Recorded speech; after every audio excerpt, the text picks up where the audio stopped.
let's talk about some of the fake rules, the myths that undergird this that we need to break through, and it needs to happen in order to see the money go. I'll give you one. One of the justifications for that is, well, we want to be around to address future problems. We're not doing shit with these problems, but when we get to those future ones, we're going to kick ass on that stuff. Yeah.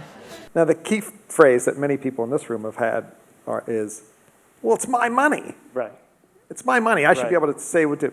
Why is it not their money? Okay. So that's the trick. Once the American people give a donor significant tax benefit, allow them to put it into the foundation, it's now intermixing tax-exempt, tax subsidy into an organization that is not their money, literally not their money. It's a C3 separate organization. We have created a system of permission and a belief that the people who've made a lot of money in this economic system are capable and best positioned potentially to do things like, for example, let's say you created an operating system that's on everyone's computer. Naturally, you know how to stop malaria.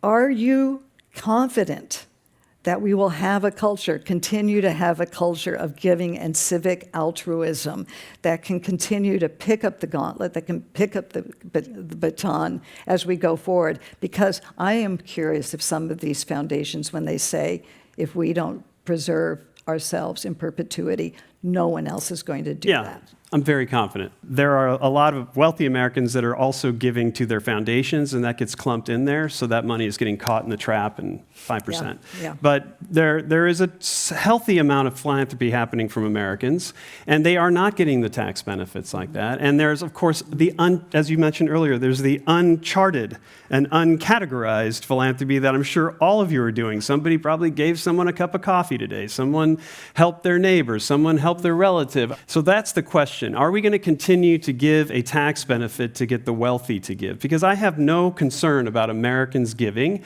A lot of donors came in and felt a lot of pressure, like, what do I do with this money? Am I the right person to be moving this money? But we as a society say you are. And what comes with that is also a permission to control and to put people into place that you trust, and to come up with things like legacy and perpetuity and giving it 5% and all of that, and it all just continues to feed on itself. So I have basically argued for, and we've done this at Stupski, is to move away from trying to attribute impact into your foundation and move just to contribute as best you can with the grantees you work with.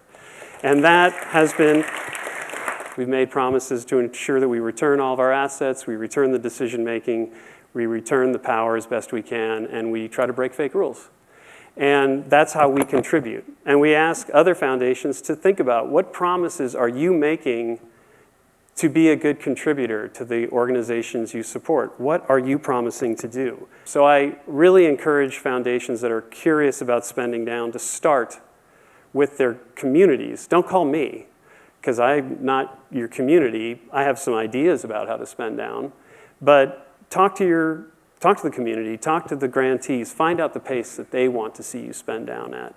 Give them the opportunity to fantasize, to explore, to imagine what could be if we had the right amount of money at the right time from you.